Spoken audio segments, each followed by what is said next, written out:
कोई समझौता नहीं। भागलपुर में कतरनी चावल बिक्री केंद्र का जल्द होगा विधिवत उद्घाटन। भागलपुर जिले के गोराडी प्रखंड के खरामा गांव में कतरनी चावल का उपज एवं डिजिटल माध्यम से अब बिक्री की जाएगी। इस बिक्री केंद्र का उद्घाटन स्थानीय व्यापारी रवि सोनी के द्वारा जल्द से जल्द किया जाएगा।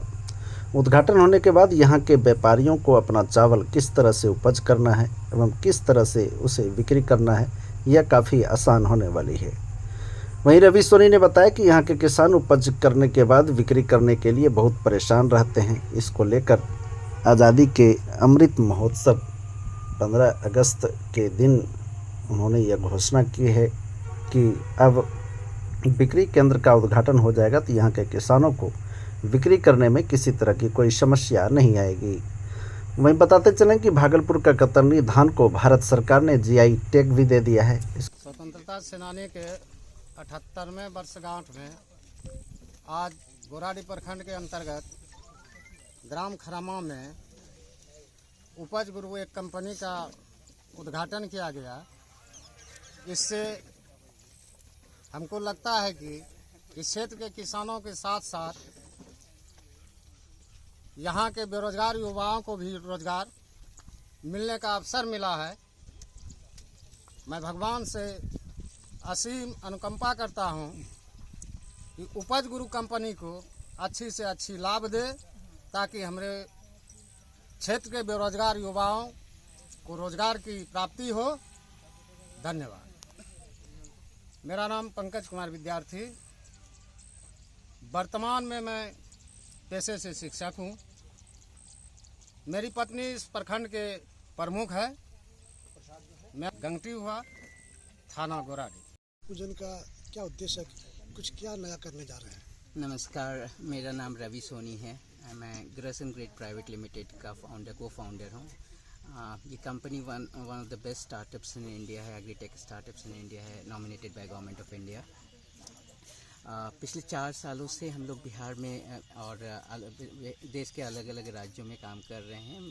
खासकर एग्रीकल्चर से एसोसिएटेड इंडस्ट्री को डिजिटलाइज करने के लिए और इसके वैल्यूज़ को across the world sustainable value chain बनाने के लिए।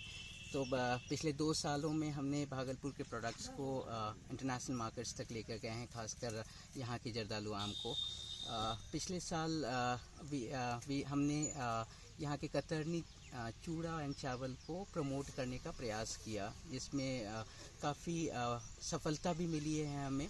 अपार्ट फ्रॉम बिहार का एज अ सच किसी भी टेक्नोलॉजी बेस्ड कंपनी का अभी तक बहुत ज़्यादा पेनिट्रेशन नहीं हुआ था और मैं बेसिकली इसी स्टेट से, इसी डिस्ट्रिक्ट से बिलोंग करता हूँ। तो मुझे लगा कि having gone across the world for so many years, मुझे लगा कि स्टेट के लिए हमें कुछ करना चाहिए। And we plan for investment in the states. अभी this year we have planned for investment of almost 10 crore rupees and next year by more than 300 crores of investment will come in the state. तो mainly उद्देश्य है कि बिहार के agriculture को और economy को sustainable बनाने का और इसको इस तरह से ब्रांड प्रमोट करने के लिए कि बिहार की जो संप्रभुता है, जो इसका अपना एक वजूद हुआ करता था, उसे रिगेन करने के लिए एक प्रयास करने का सोचा हमने। पिछले month had a meeting with district magistrate from Bhagalpur and he was very cordial about this initiative. So this is the first of our initiative in the state of Bihar and hopefully we'll scale up the operations very soon over here. अभी यहाँ के किसानों को हम लोग पूरी digital technology से integrate करेंगे। वैल्यू बेस्ड प्रोसेसिंग सेंटर्स लगा रहे हैं। This is the first processing centre जिसका शिलान्यास एंड फाउंडेशन आज डाल रहे हैं हम लोग। किसानों को क्या बेनिफिट मिलेगा? पिछले 4 सालों का हमारा एम्पेरिकल एविडेंस है। हमने हिमाचल में कुछ काम किया था जिसमें ऑलमोस्ट 60% एडिशनल इनकम जनरेट करके दिया on real time basis. Last year हमने किसानों के साथ बिहार में कुछ काम किया था और I would be very appreciative about it कि हमने ऑलमोस्ट 30% एडिशनल इनकम जनरेट करके दिया।